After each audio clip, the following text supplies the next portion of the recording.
This was never supposed to see the light of day. Not the footage, not the files, not the truth. A police officer is dead. A woman is charged. But behind the headlines lies something far more dangerous than a single crime. An entire ecosystem built to conceal its own corruption.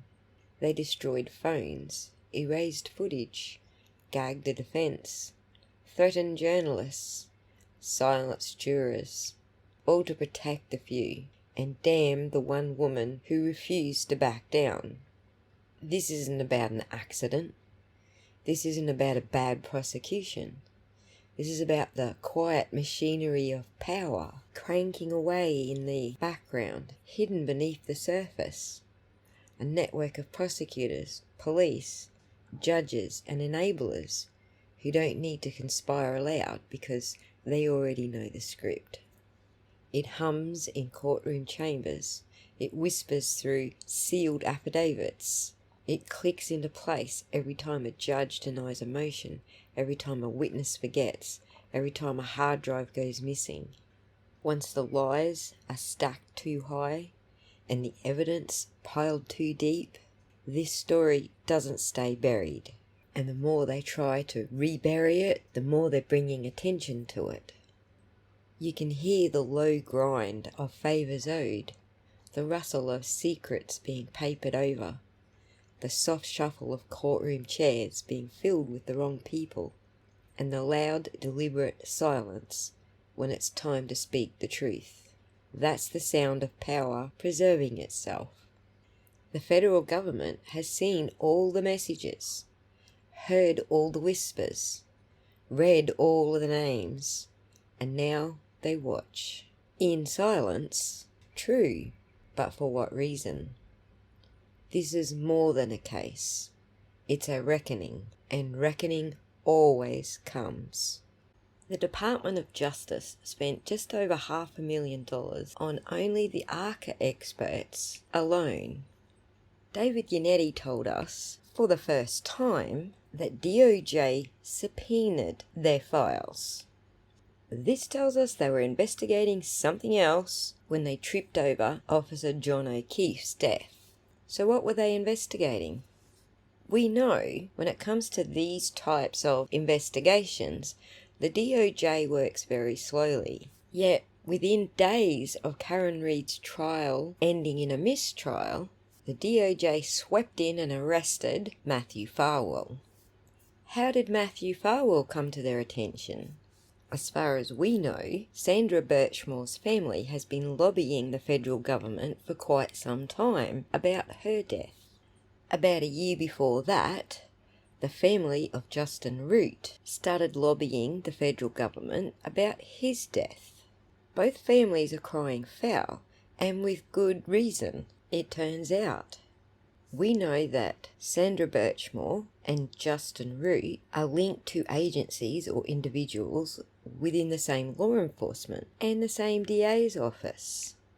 Matthew Farwell's arrest is confirmation that the DOJ is onto something much bigger. They can't just interfere with state murder charges. They're confined to a specific set of circumstances that would constitute breaking federal law. Murder itself could be charged by the state. However, that is not what he's charged with. He's in fact charged with killing of a witness or victim, with the intent to prevent the communication about the commission or possible commission of a federal offence. The indictment alleges that Farwell killed Sandra Birchmore to prevent her from disclosing information related to his involvement in several federal crimes. One of them involves coercion and enticement. This charge pertains to using a facility or means of interstate commerce to knowingly persuade, induce, entice, or coerce an individual under the age of 18 to engage in unlawful sexual activity. He's also charged with wire fraud. This charge pertains to his alleged scheme to defraud the Stoughton Police Department and the town of Stoughton by falsely representing his work hours to receive compensation for official time during which he was actually engaged in personal activities, specifically with Sandra Birchmore. And thirdly, deprivation of rights under colour of law, alleging that Farwell, while acting as a police officer, violated Birchmore's constitutional rights. So the fact that Farwell was able to be contained into specific federal legislation without tipping any hands as to the broader investigation going on is why he was nabbed shortly after Karen Read's trial. But the fact that they waited for Karen Read's trial to end first says a lot. Justin Root's family went about things a different way. They went through a civil procedure. In the wrongful death lawsuit filed by Justin Root's family, the court granted summary judgment in favour of the officers, citing that their actions were reasonable under the circumstances and that they were entitled to qualified immunity. Why? Because DA Michael Morrissey protected them. He found no wrongdoing on their part. Interestingly, DA Morrissey also found no wrongdoing on Matthew Farwell's part.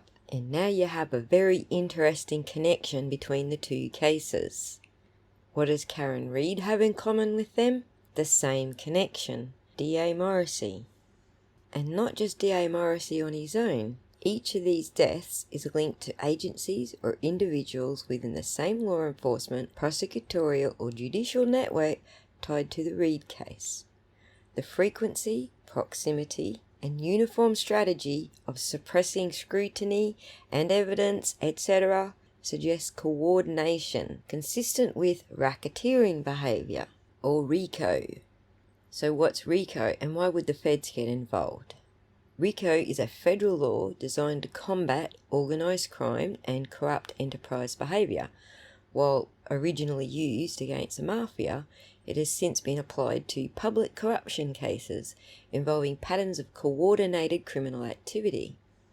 A successful RICO prosecution requires showing an enterprise existed, either formal or informal group functioning as a unit, the enterprise engaged in a pattern of racketeering activity, which is typically 2 or more predicate crimes within 10 years.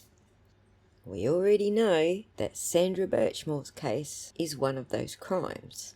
Whether Justin Root or John O'Keefe is the other, or both, we're yet to find out. The other things that they need to look at is also that those acts were committed in furtherance of the enterprise's interests, i.e. protecting each other and the DA's office, and that the acts impacted interstate commerce, hence the wire fraud charge against Farwell. They already had enough to indict him on the other 2 charges, so throwing the wire fraud charge in there may seem a little left of centre unless you understand it in the context of RICO. So how does Officer John O'Keefe's case affect the interstate commerce clause? Courts generally interpret interstate commerce broadly. In the context of this case, federal equipment misuse by ATF agent Bryant Higgins, digital evidence and cloud services, i.e. ring camera data, iCloud messages and GPS data, they all rely on interstate networks, so any tampering, withholding or falsifying of digital data affects services that cross state lines. Any false statements, filings, or tampered digital media transmitted by email, post, or digital platforms constitutes wire or mail fraud. They are both RICO predicates. You could even stretch it out a little bit and include media targeting via national platforms, like, for example, Kate Peter, Lindsay Gattani, and Natalie Wawicki, if they used Patreon, YouTube, and social media to retaliate against defence supporters. These are revenue-generating interstate platforms. On that note, you could also include Trooper Tully crossing state lines to secure the cooperation of Natalie Wawicki, an individual now acting on behalf of the Commonwealth. Her involvement under an undisclosed immunity deal further supports the federal commerce impact. And finally, DOJ involvement and grant funding. The DOJ's TUI disclosures, the ARCCA report, and possible misuse of federal grant funds by local police departments or represent tangible effects on federal commerce channels. Thus, under RICO, the threshold for federal jurisdiction is far more than met. The predicate crimes potentially supporting a RICO charge include federal authorities examining a potential RICO case would consider the following major incidents as part of a pattern: the death of Sandra Birchmore in 2021, the death of John O'Keefe in 2022, and possibly the killing of Justin Root in 2020. We can also throw the death of Trooper Enrique Delgado Garcia in there in 2024, whose death was swiftly ruled non-suspicious, echoing patterns seen in other covered-up cases in the region. The big question is, why is Canoni throwing herself in the middle of all of this? She presides over a case where she has personal ties to the Alberts. Remember, Chris Albert was represented by her brother in a hit-and-run murder case, which he somehow escaped the charges for. And we're pretty sure she's blown her own judicial immunity by appointing an SPDU officer, Trooper Fanning, as courthouse security, even though Fanning doesn't work in that capacity for SPDU or for Massachusetts State Police. He's then later tied to the dismissal of Juror A. And we know this is an issue because Judge Canoni made such a big freaking deal out of it. She knows it cancels her judicial immunity. So why she's throwing herself into the middle of the tightening RICO web, Lord only knows. From embedded SPDU officers acting as prosecutorial agents, to suppression of critical video, to witness intimidation using civilian proxies, to collusion between prosecutors and judges, this case isn't just mishandled, it's coordinated.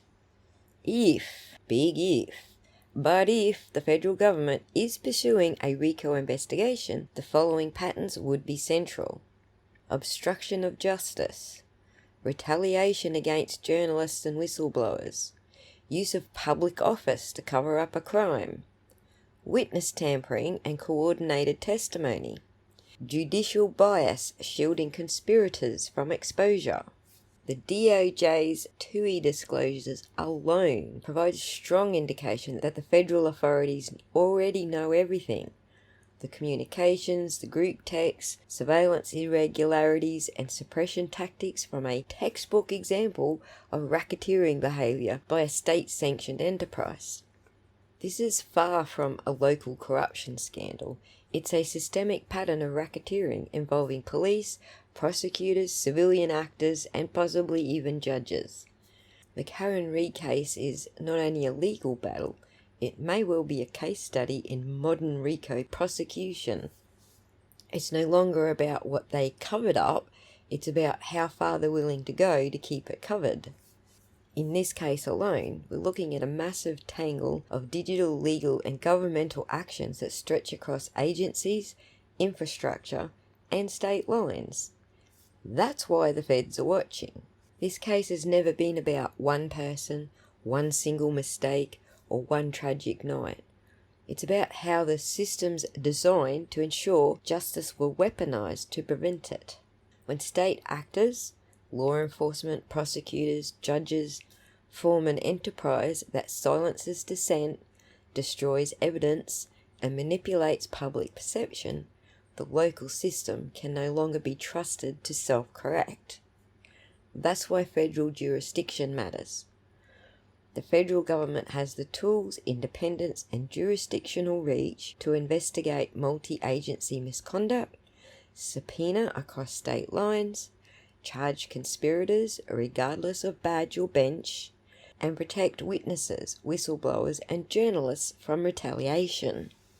With the DOJ's TUI disclosures, the ARCCA expert analysis, and whistleblower testimony now in federal hands, the web of cover-ups, collusion, and misconduct can no longer be ignored.